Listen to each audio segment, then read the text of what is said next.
사도행전 11장 19절부터 21절까지 신약성경 207면쯤에 위치해 있습니다. 사도행전 11장 19절부터 21절, 제가 한 절, 여러분들이 한 절, 그리고 마지막은 우리 합독하도록 하겠습니다. 그때 스데반의 일로 일어난 환란으로 말미암아 흩어진 자들이 베니게와 구브로와 안디옥까지 이르러 유대인에게만 말씀을 전하는데,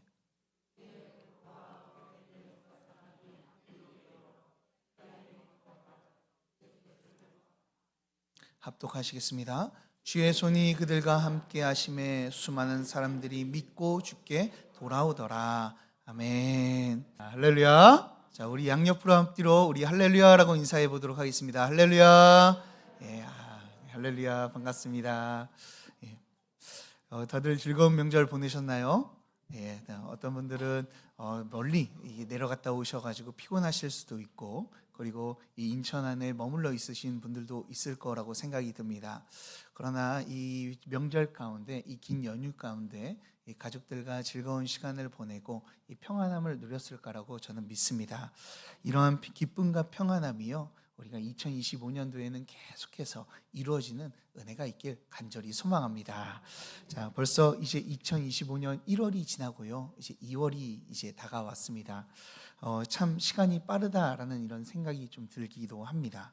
자, 그렇기에 우리가 이 시간 다시 한번 마음을 다잡고요, 새롭게 목표하며 이 목표를 다시 한번 잡고 우리가 믿음의 길을 힘차게 걸어 나아갔으면 좋겠습니다.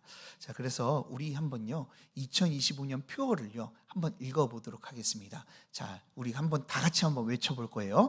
2025년 표어, 말씀으로 세워지는 교회. 아멘. 좋습니다. 그러면 우리 부주제도 한번 세 가지를 다 함께 읽어볼게요. 자, 시작.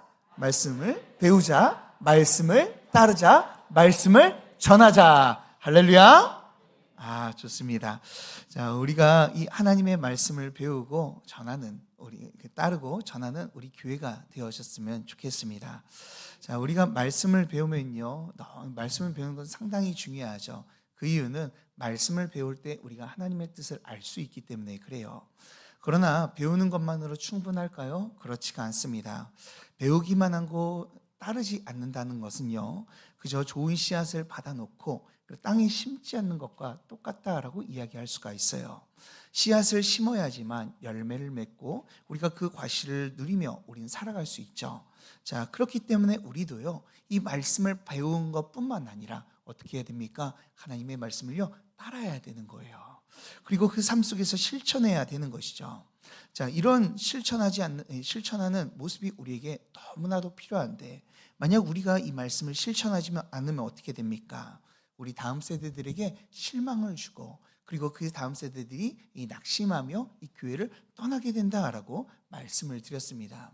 우리의 불순종을 통하여 하나님의 말씀과 상관없는 삶을 통하여서 우리의 다음 세대들은요, 이 하나님을 떠나게 되는 이 계기를 이렇게 마련해 주고 있는 거예요.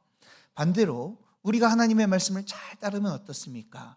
교회 온 성도들이 하나님의 말씀을 따르고 그 말씀 가운데 거하면요, 주임을 떠났던 사람들이요, 이 교회가 정말 하나님께서 역사하시는구나, 하나님께서 다스리시는구나 라고 생각하며 이 주님께로 돌아오는 놀라운 역사가 일어나게 되는 것이죠. 사랑하는 여러분, 그렇기 때문에 우리가 말씀을 따라가는 자들이 되길 간절히 소망합니다. 여러분들을 통해서 지금 교회에 상처 입어서 나오지 않는 많은 자들이요, 주님께로 돌아왔으면 좋겠어요. 그런 축복의 주인공들이 되시길 주님의 이름으로 축복합니다. 자, 그러면 여기서 한 가지, 그러나 우리가 이렇게 따르는 것도 참으로 중요한데요, 한 가지 더 중요한 것이 있어요. 자, 우리가 말씀을 배우고 따르는 것만으로는 사실 충분하지 않다라는 거예요. 빛은요, 우리가 빛을 받아서 빛을 가지고 있을 때 이것을 덮어두면요 아무런 소용이 없습니다. 빛은 바로 비출 때만이, 세상을 비출 때만이 의미가 있게 되는 것이죠. 우리도요, 하나님의 받은 은혜가 있습니다. 그 은혜를 간직하고 살아가는 것은 참 중요하죠. 그러나 그것을 간직하고 누리는 것도 참 중요하지만 이 은혜를요 이 다른 자들에게 흘려보내는 것은 더 중요하다, 더 가치 있다라고 우리는 이야기할 수 있습니다. 그래서 우리는요, 어떻게 해야 됩니까? 말씀을 배우고 따르는 것을 넘어서 이 말씀을 전해야 될 줄 믿으시길 바랍니다. 자, 그렇다면 우리가 말씀을 전할 때 우리가 말씀으로 세워지는 은혜를 누리게 되는데요. 이것을 잘 보여주는 것이요, 오늘 본문 말씀인 것 같아요. 그래서 오늘 본문 말씀 중심으로 이 말씀을 전하는 교회라는 주제를 가지고 말씀을 전해보도록 하겠습니다. 자, 오늘 말씀을 보면요, 이 어떤 배경을 두고 있는지가 나오고 19절에서 설명해 주고 있습니다. 자, 교회가 어떤 모습을 해야 되는지 정말 알려주는 중요한 내용이다라고 저는 생각이 드는데요. 그렇다면 이 배경을 이야기하고 있는 이 19절을 우리 한번 다 같이 읽어봐야 되겠죠. 자, 19절을 다 같이 함께 읽어보도록 하겠습니다. 시작! 그때 스데반의 일로 일어난 환난으로 말미암아 흩어진 자들이 베니게와 구브로와 안디옥까지 이르러 유대인에게만 말씀을 전하는데, 아멘. 자, 오늘 본문의 배경이요, 자세히 나오고 있어요. 자, 어떤 배경을 하고 있습니까? 스데반의 죽음을 배경으로 하고 있다라고 말씀하고 있죠. 자, 복음을 전하다 죽은 이 스데반, 그 스데반을 통하여서요, 이 초대교회 가운데 큰 환란이 일어나게 되어서 뿔뿔이 흩어지게 되었다라고 말씀해주고 있죠. 자, 도대체 스데반이요, 왜 무슨 일로 환란이 이렇게 당하게 되었을까요? 자, 스데반이 누구인지를 한번 좀 살펴볼 필요가 있습니다. 자, 스데반은 누구입니까? 그는요, 초대교회 집사였어요. 사도행전 6장을 보면요, 우리 초대교회의 구제의 문제를 해결하기 위해서 7 집사를 세우게 됩니다. 그 7 집사 중에 한 사람이 바로 스데반이었던 것이죠. 자, 그렇다면은 이 스데반은요, 무엇을 해야 됩니까?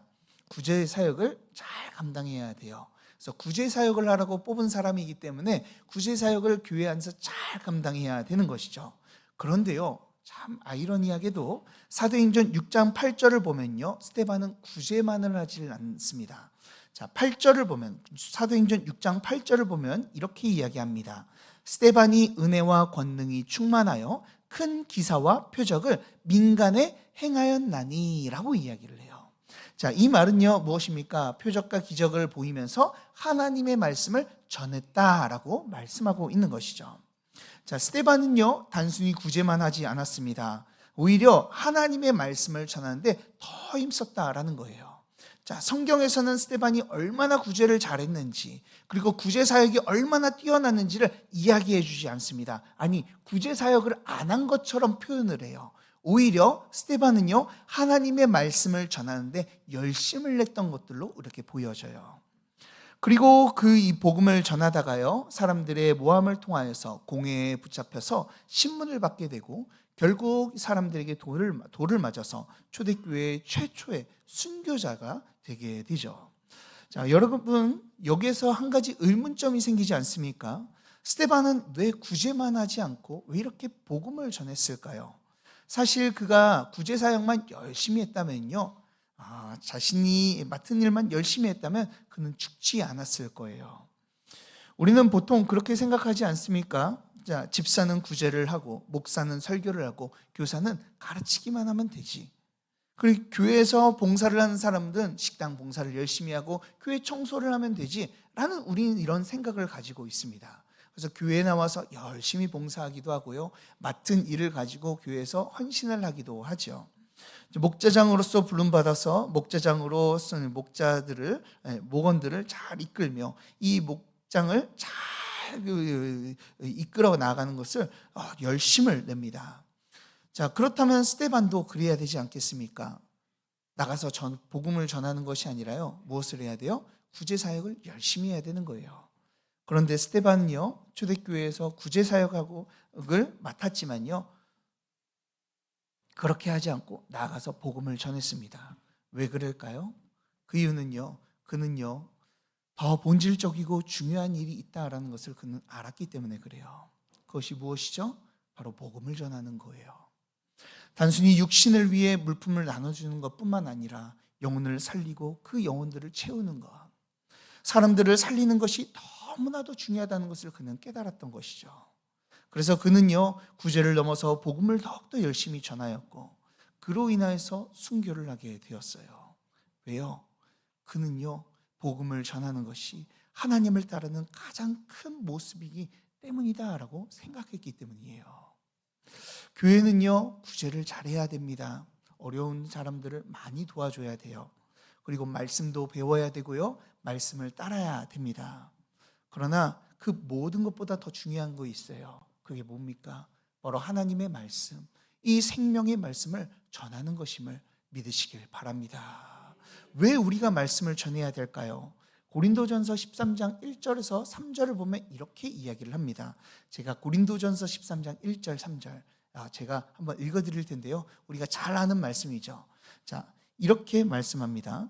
내가 사람의 방언과 천사의 말을 할지라도 사랑이 없으면 소리나는 구리와 울리는 꽹과리가 되고, 내가 예언하는 능력이 있어 모든 비밀과 모든 지식을 알고 또 산을 옮길 만한 모든 믿음이 있을지라도 사랑이 없으면 내가 아무것도 아니요 내가 내게 있는 모든 것으로 구제하고 또 내 몸을 불사르게 내어줄지라도 사랑이 없으면 내게 아무 유익이 없느니라. 아멘. 아무리 좋은 말과 가르침을 한다 하더라도요, 또한 배움을 통해서 많은 지식이 많아지고 믿음이 깊어진다 하더라도, 또한 하나님의 말씀을 따라서 구제를 열심히 한다 하더라도 그 안에 사랑이 없으면 아무런 의미가 없다라고 우리에게 말씀해 주고 있어요. 말씀을 배워도, 우리가 말씀을 따라도요, 이 헌신을 해도요, 사랑이 없으면 그것은 무용지물이다라고 이야기하고 있는 것이죠. 그런데요, 그렇다면 우리가 사랑하며 살아가야 되는데, 이 사랑에 가장 극적으로 나타나는 순간이 언제일까요? 저는 당연히 복음을 전할 때라고 이야기할 수 있습니다. 사랑하면요, 어떻습니까? 좋은 것을요, 사랑하는 사람과 함께 나누고 싶어요. 좋은 음식점을 가면요, 가족들이 생각이 나죠. 그리고 좋은 곳을 가면요, 함께 가고 싶다라는 생각이 들어요. 저도요, 그런 생각이 듭니다.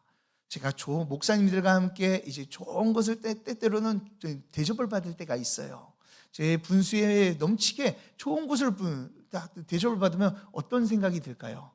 아, 좋다, 이 생각만 들까요? 한 사람이 생각나죠. 누가 생각날까요? 제 아내가 생각이 나요. 왜요? 사랑하니까요. 제 아내를 너무 사랑하니까 좋은 곳을 가면요, 항상 그곳에서 맛있는 것을 먹을 때도 나중에 아내랑 같이 와봐야 되겠다. 내가 좋은 곳에 가도요, 좋은 것을, 호화로운 것을 되게 누려도요, 그 머릿속에 어떤 생각이 듭니까? 좋다라는 생각보다는 나중에 아내랑 같이 오면 참 좋겠다라는 이런 생각이 들게 되는 것이죠. 그렇다면 우리의 인생에서 가장 좋고 필요한 것은 무엇일까요? 우리 인생에 가장 좋은 것은 무엇일까요? 바로 하나님의 말씀이지 않겠습니까? 우리에게 생명을 주고 우리의 인생을 해결할 이 복음, 그 복음이 우리에게 가장 필요하다라는 것이죠. 스데반은요, 이것을 알았어요. 그러다 보니까 구제보다 더 중요한 것, 물질보다 더 가치 있는 것, 그것이 복음이라는 것을 알고 나니까요, 그러니까 구제 사역을 맡았음에도 불구하고 구제 사역을 하면서도 이 복음을 전하는 것을 멈출 수가 없었던 것이죠. 그러니 가만히 있을 수 없었습니다. 복음을 전하지 않고는 견딜 수가 없어서 결국 그 복음을 전하다가 하나님의 부르심에 따라서 그가 하나님 곁으로 가게 된 것이죠. 스데반만 그랬을까요? 그렇지 않습니다. 자, 복음을 전한 것 때문에요, 지금 환난이 찾아왔다라고 오늘 말씀해 주고 있어요. 그런데 초대교인들이 이 환난을 통하여서 흩어지게 되었는데요. 자, 그러면 어떻게 해야 되겠습니까? 조심해야 되지 않겠습니까? 복음을 전하는 걸 통하여서 핍박이 왔다면요, 내가 이 핍박을 좀 더 벗어나기 위해서 내가 복음을 전하지 않고 내 신분을 어떻게든 숨기고 살아가는 것이 당연한 거예요. 그런데 이 초대교인들은 그렇게 하지 않았다는 거예요. 자, 우리 19절을 한번 다시 한번 읽어보도록 하겠습니다. 자, 우리 19절 다 같이 읽겠습니다. 시작. 그때 스데반의 일로 일어난 환난으로 말미암아 흩어진 자들이 백인의 구브로와 안디옥까지 이르러 유대인에게만 말씀을 전하는데. 아멘. 자, 흩어진 자들이 뭘 했다라고 말씀하고 있어요? 말씀을 전했다라고 말씀하고 있어요. 흩어지면서까지 이들은요, 복음을 전했습니다.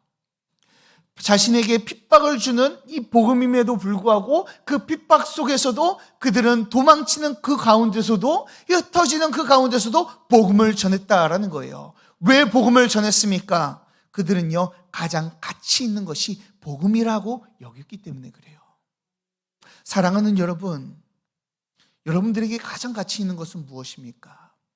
전 재산을 다 팔아서라도 다 꼭 얻어야 될 것이 무엇입니까? 그리스도인에게는 정말 얻어야 될 것은요, 바로 복음인 거예요. 이 복음을 얻기 위해서 우리가 열심히 이 자리에 나와 이 은혜를 받기 위해 이제 사모함으로 나왔잖아요.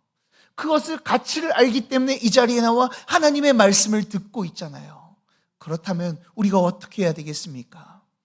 우리도 이 귀한 복음을요, 다른 자들에게 전해야 되지 않겠습니까? 복음을 전하지 않는다는 것은 어떤 모습입니까? 죽어가는 사람을 보고 모른 척하는 것과 우리가 똑같은 모습이 아닙니까? 누군가의 물에 빠져 있는데 구명조끼가 손에 들고 있음에도 불구하고 던져주지 않는 것과 똑같다라는 거예요.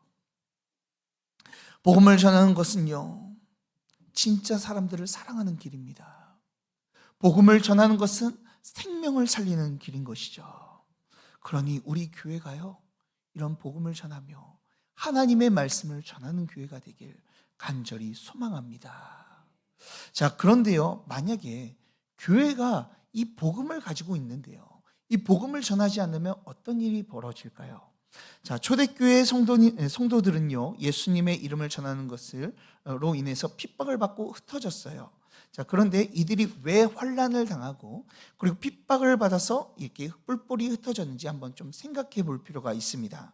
물론 겉으로는 종교 지도자들이 예수님이 전하는 것이 너무나 싫어서 그들에게 핍박을 하여서 그들이 흩어졌다라고 이야기를 하고 있지만, 사실 그 배후에는요, 그 하나님의 중요한 뜻과 계획이 있었다는 것을 우리는 기억해야 돼요. 자, 그것을 오늘 말씀에서 보여줍니다. 자, 하나님의 큰 계획과 뜻이 무엇입니까? 바로 이방인들에게 복음이 전파되는 것이 하나님의 뜻이었던 거예요. 자, 오늘 말씀을 보면 흩어졌던 자들이요, 열심히 복음을 전하는 모습을 보게 됩니다. 자, 19절을 보면, 다시 보면요, 베니게와 구브로 안디옥까지 흩어지게 되었다라고 말씀하고 있어요. 자, 이 지역들은요, 다 이방 땅, 이 헬라인들의 땅입니다. 유대인들의 땅이 아니에요. 그런데요, 그들이요, 누구에게만 전하였다라고 말씀하고 있나요?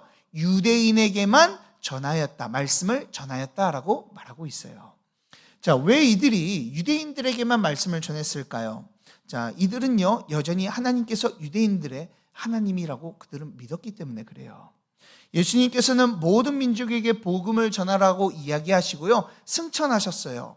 그런데 이들은 그 말씀을 듣지 않고 자신들의 하나님, 나만의 하나님, 나만의 복음이라고 생각했던 것이죠. 그래서 하나님께서는 이들이 온 세상에 복음을 전할 수 있도록 그들 가운데 환난을 허락하여 주신 거예요. 그러다 보니 이 교회가요, 점점 흩어지게 된 것이죠. 자, 이런 것이 하나님의 뜻이라는 것이 더 확실해 보여지는 것이요, 19절의 맨 앞에 있는 단어 때문입니다. 자, 단어 뭐라고 나와 있나요? 19절 맨 앞에 그때라고 나와 있어요. 자, 그때가 무엇입니까? 이때를 이해하려면요, 좀 10장까지 올라가야 됩니다. 바로 전장인 10장을요, 좀 이해를 해야 돼요. 자, 10장에는 어떤 내용이 들어있냐면요, 베드로가 하나님께 기도를 하고 있습니다. 기도를 하는데요, 거기에서 환상을 보게 돼요. 네, 하늘에서 이 그릇이 하나 내려왔는데 그 그릇에는 이 부정한 짐승, 정결하지 못한 짐승, 먹지 못한 짐승이 거기에 담겨져 있는 것이죠. 그러다 그 그릇을 보고 베드로가 있는데 하나님께서 이야기하시는 거예요. 너가 일어나서 잡아 먹으라 라고 말씀하세요.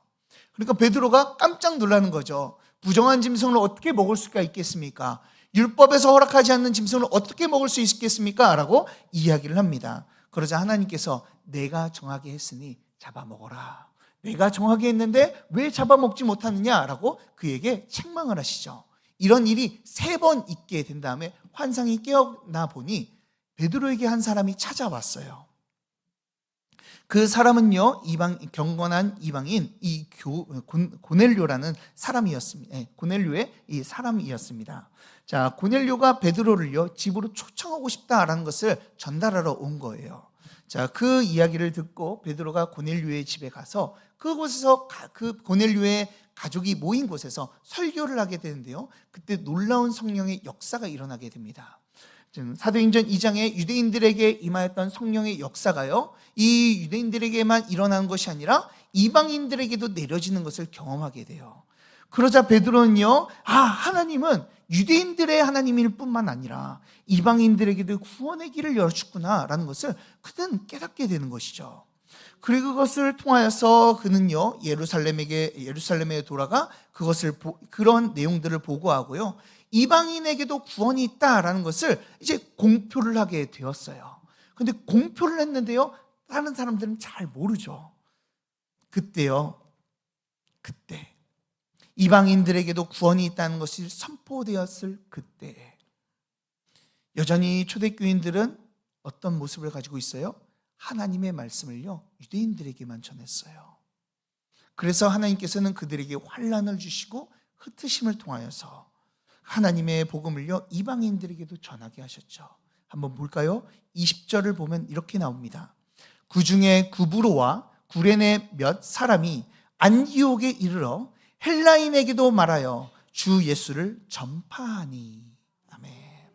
흩어짐을 통하여서, 환난을 통하여서 이들이 흩어졌는데 그 흩어짐을 통하여 이방인들에게도 복음이 선포되었다라는 거예요. 하나님께서는 우리에게 복음을 전하지 않으면요, 어떻게 행동하십니까? 우리에게 환난을 주어서, 우리에게 문제를 주어서 우리가 어떻게 해서라도 복음을 전파할 수 있도록 하나님께서는 환경을 조성하신다라는 거예요. 이것이 그들이 환난을 당하고 그들이 흩어진 이유다라고 이야기할 수 있는 것이죠. 우리가 입을 열지 않으면요, 하나님께서는 교회 안에서 문제를 일으키거나, 아니면 또한 교회가 핍박을 받거나 교회의 사람들이 교회를 향해서 이제 비방을 함을 통하여서, 그렇게 함을 통하여서라도 이 주님의 복음이 다른 자들에게 전하기를 원하신다라는 것이죠. 지금 한국교회가 지금 그런 것 같습니다. 한국교회의 상황을 보십시오. 지금 큰 위기 가운데 있지 않습니까? 큰 이 환난 가운데 있다라고 저는 생각이 듭니다. 우리 지금 가장 큰 한국교회의 위기가 무엇일까요? 여러 가지 이야기를 할 수 있지만요, 저는요, 이것이 가장 큰 문제라고 생각합니다. 그것은 바로 우리 다음 세대가요, 사라지고 있다는 거예요. 점점 10대와 20대들이요, 교회를 떠나고 있습니다. 어찌 중고등학교 때까지 어머니 손에, 아버지 손에 이끌려가지고 교회를 나오지만 결국 청년이 되면 나는 떠나야지, 결혼을 하면 나는 떠나야지 라는 이 마음을 가지고 이 교회를 나오고 있어요. 그리고 그 청년이 되자, 그리고 결혼을 하자, 그리고 장년이 되어 분가를 하자, 이 다음 세대들이요, 교회를 떠나가고 있죠. 예전에는요, 어떻습니까? 북만 쳐도요, 이 교회 아이들이 몰려왔어요. 그런데요, 그런 다음 세대가 이제는요, 점점 사라지고 있습니다. 이 교회의 자리는요, 점점 고령화가 되고 나이가 드신 분들만 우리가 앉아있게 되죠. 우리가 지금 보아도 그렇지 않습니까? 양옆을 바라보십시오. 우리가 얼마나, 그렇죠? 나이가 많으신 분들이 훨씬 더 많아요. 30대가 사라지고 있고 40대가 사라지고 있습니다. 오히려 나와도요, 그들은 헌신을 하지 않습니다. 가정에 대한 핑계로, 그리고 자녀에 대한 핑계로 이 교회에 대한 헌신은 하지도 않고, 교회에서 더욱더 일하려고 하지 않고 그저 예배만 드렸다 가는 그런 썬데이 크리스찬의 모습으로 전락해 버리고 있어요. 그러다 보니까 교회는 어떻게 됩니까? 점점 나이가 드신 분들만 일을 하다가 교회는요, 다음에 미래가 사라지고 있어요. 그래도 저는 감사한 게 우리 교회가 그나마 교육부서가 다음 세대들이 세워졌다는 것이 참으로 감사드립니다. 우리 교회 정도 되는 교회들의 사정들을 보면요, 교육부서들이요, 없는 교회들이 너무나도 많아요. 성도님들은 한 100명 정도 되는데요. 그 가운데서 아이들이 없대요. 왜요? 부모님들이 안 나오고 아이들도 안 나온대요. 대부분 100명들은 누구입니까? 다 손주, 손녀를 들고 계시는 다 이제 할머니들, 할아버지들 뿐이라는 것이죠. 그러다 보니까 교육부서가 없고, 작다 보니까 가르칠 여력도 없고, 부서실에는 아이들을 채워넣으려고 하는 힘도 없다라고 이야기합니다. 이제 조금만 있으면요, 교회에 남은 인원들이요, 다 주님을 보며 이제 사라지게 되면 이 교회가 어떻게 될까라고 고민을 하고 있죠. 이것이 한국교회의 가장 큰 문제가 아니겠습니까? 사실 우리 교회도 큰 문제다라고 이야기할 수가 있어요. 그런데 저는요, 이러한 현상이요, 이 하나님의 경고라고 생각이 듭니다. 너희가 말씀을 전하지 않으면 다음 세대가 살아남을 수가 없다. 너희가 복음을 전하지 않으면 미래가 없다. 너희가 하나님의 말씀을 전하지 않는다면 너희 교회 가운데 30년 뒤에는 이 교회에 남을 사람들이 없다라는 것을 우리에게 말씀하고 계신 것 같아요. 이것이 하나님께서 우리에게 주시는 메시지가 아닐까요? 교회에서 말씀을 전하지 않으면 결국, 그리고 우리가 말씀을 더욱더 다른 자들을 전도하지 않는다면 이 교회는요, 결국 사라지게 될 거예요. 그리고 우리 교회가요, 나중에는 사람이 없어서 유지할 수 없어서 이단들에게도 팔려갈 수도 있고요, 이곳이 술집이 될 수도 있고요, 이곳이 그냥 클럽이 될 수도 있는, 카페나 클럽이 될 수 있는 그런 가운데 있다라는 것이죠. 사랑하는 여러분, 우리가 그렇다면 말씀을 전해야 되지 않겠습니까? 그렇다면 우리가 말씀을 전하면 어떻게 됩니까? 우리가 하나님의 복음을 들고, 주님의 복음을 들고 우리가 나아가면 어떻게 됩니까? 반대로 우리가 복음을 전하면요, 어떤 일이 일어나는지 21절에서 나와 있습니다. 그것이 우리에게 희망이 된다라고 이야기할 수 있어요. 자, 우리 다 같이 21절을 우리 함께 읽어보도록 하겠습니다. 21절 말씀입니다. 시작.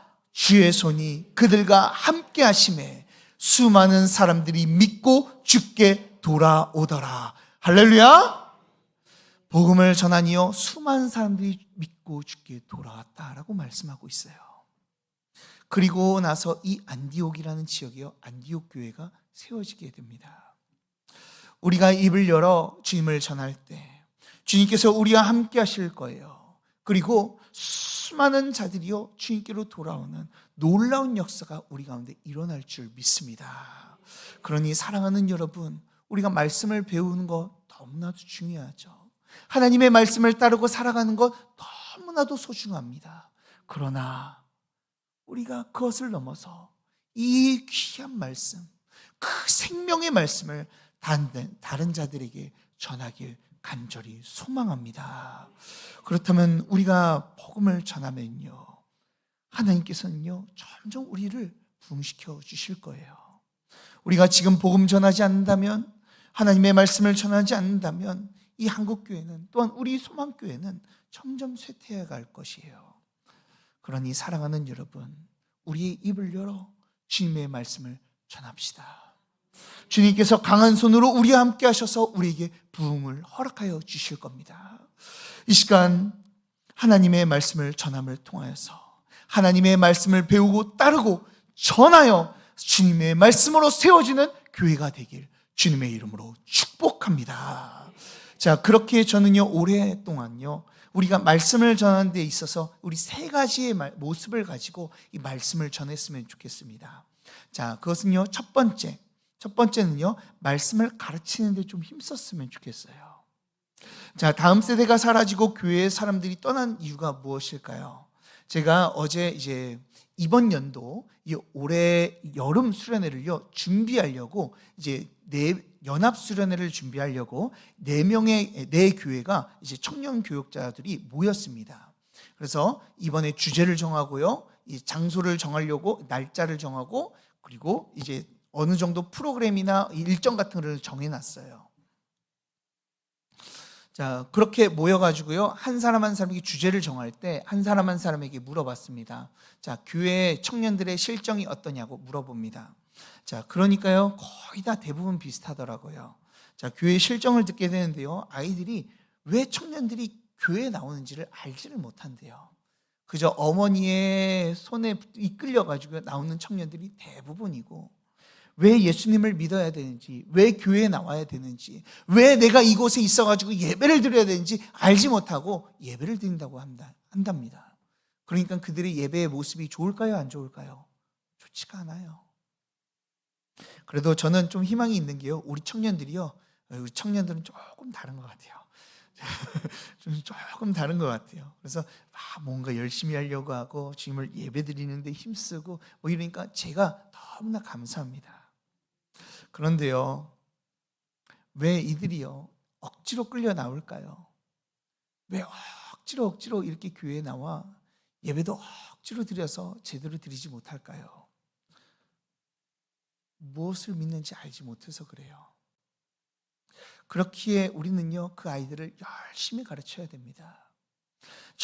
열심히 하나님의 말씀을 그들에게 전함을 통하여서 그들이 하나님의 사람으로 온전히 설 수 있도록 우리가 가르쳐야 되는 것이죠. 우리 다음 세대를 가르치는데 우리가 힘썼으면 좋겠어요. 그런데 이 이야기를 들으면 어떤 분들은 이렇게 이야기할 거예요. 목사님, 저는 가르치는 은사가 없는데요, 가르치기에는 나이가 너무 많아요 라고 하시는 분들이 계실 겁니다. 자, 그런 분들에게 한 가지 팁을 드립니다. 말로써 가르치지 못한다면요, 이 시간 행동으로 모범을 보여주시길 바랍니다. 말보다 더 강력한 것은요, 행동으로 가르쳐주는 거예요. 어떻게 살아가는지 그 모습을 보여줄 때요, 우리 아이들이 그 모습을 보면서 감명을 받고, 우리가 하나님을 믿는 사람들은 이렇게 믿는구나 라고 배우고 그들이 살아갈 수 있게 되는 것이죠. 예배 생활, 기도 생활, 헌신하는 모습, 이 가운데서 봉사하고 주님을 사랑하는 그 모습을요, 우리가 더욱더 보여준다면요, 그 아이들이 그 모습을 보고, 우리 할머니의 모습이, 우리 할아버지의 모습이, 우리 엄마 아빠의 모습이 정말 하나님의 섬기는 자의 모습이구나, 그 모습을 바라보며 그들도 믿음을 가지게 되는 것이죠. 그렇기 때문에 사랑하는 여러분, 우리의 말로, 우리의 행동으로 하나님을 더욱더 나타내고 증거하여서 우리 다음 세대들을 가르치는 자들이 되시길 주님의 이름으로 축복합니다. 자, 그래서 집안에서나 밖에서나 우리가 더욱더 하나님의 사람으로 살아갔으면 좋겠어요. 자, 그렇다면 두 번째로 어떤 모습을 가지고 전해야 될까요? 자, 나에게 임한 복음을요, 성도들과 함께 전하며 나가는 모습을 가졌으면 좋겠습니다. 자, 우리가 모여서 무슨 이야기를 합니까? 세상 사람들은 모여서요, 건강 이야기하고 자신의 취미 이야기하고 자신의 자식 자랑을 이야기를 합니다. 그러나 우리는요, 어떤 이야기를 해야 될까요? 믿는 그리스도인들은요, 내 삶에 역사하신 이 하나님을요 함께 나누는데 우리는 힘써야 된다라는 거예요. 주님과 동행했던 일들을요, 우리가 함께 나누는 것이죠. 자, 그렇다면 여러분들은 한 주간 동안 어떻게 사셨습니까? 정말로 주님과 동행하며 사셨습니까? 주님과 어떤 대화를 나누며 살아가셨습니까? 혹시 이렇게 대화하지 못하고 그냥 그저 살았는데요 라고 이렇게 하실 수 있을 수도 있어요. 그러나 이제 우리의 모습을 좀 바꿔서요, 하나님과 동행하는 것을 이야기하는 자들이 되었으면 좋겠어요. 이제 목장 편성이 되었기 때문에 목장에 대해서 궁금하신 분들이 좀 있으십니다. 그래서 저한테 목장 예배는 언제 드려요? 라고 이야기를 합니다.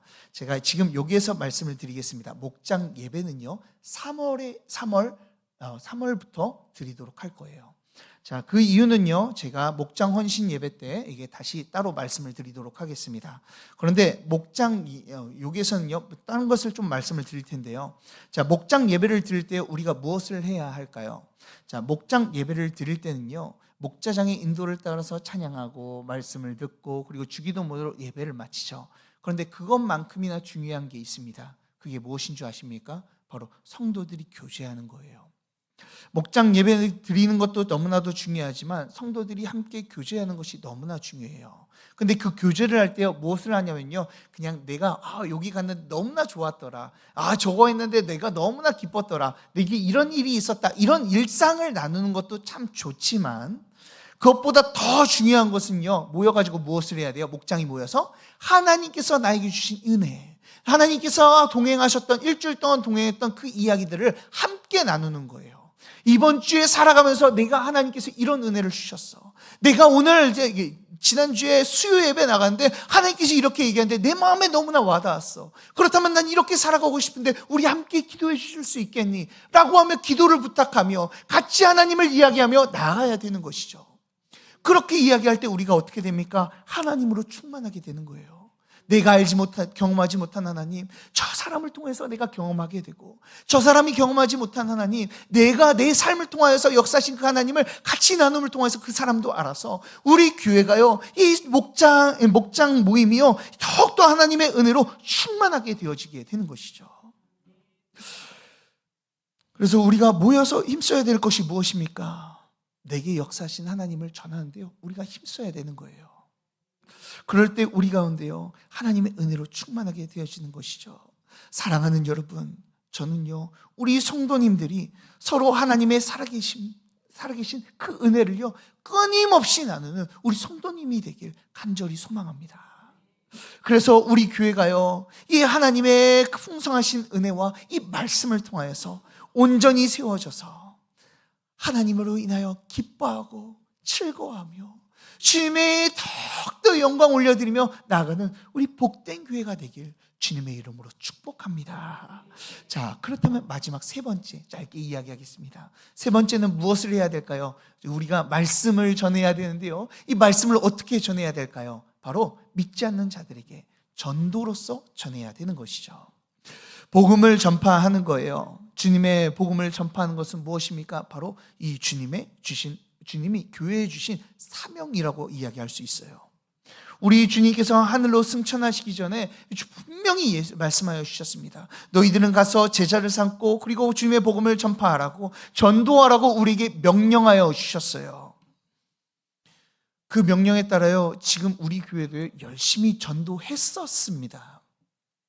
그런데 코로나로 인해서 어떻게 되었습니까? 그 모든 것들이 끊어지게 되었어요. 예전에는 주중에 모여서 자전도로도 하고 여러 가지 여기에 막 텐트도 쳐가지고 이게 전도도 했다고 제가 들었습니다. 그런데 코로나로 인해서 모든 것이 멈추게 되었어요. 우리 너무 많이 쉬었습니다. 우리를 향해서 오늘 하나님께서 우리에게 말씀해 주고 계십니다. 다시 복음을 전파하라. 우리가 복음을 전할 때 내가 너희와 함께 하여서 큰 부흥을 허락하여 주시겠다고 우리에게 말씀을 통하여 약속해 주고 계세요. 그러니 사랑하는 여러분, 주님의 말씀을 전합시다. 저 죽어간 영혼들을 바라보며 우리가 눈물을 뿌리며 같이 기도하며 그들에게 말씀을 전합시다. 믿지 않는 우리의 자녀들, 믿지 않는 우리의 배우자들, 믿지 않는 우리의 부모들을 향해서 눈물을 뿌리며 그들에게 주님의 말씀을 전합시다. 그 전할 때 주님께서는 성령으로 역사하여 주셔서 우리에게 큰 은혜를 그리고 놀라운 역사를 일으키실 줄 믿습니다. 이 시간 우리가 주님의 말씀을 전함을 통하여서 우리 교회가 하나님의 말씀을 전하는 교회가 됨으로 통하여 말씀으로 세워지는 놀라운 은혜가 있길 주님의 이름으로 축복합니다.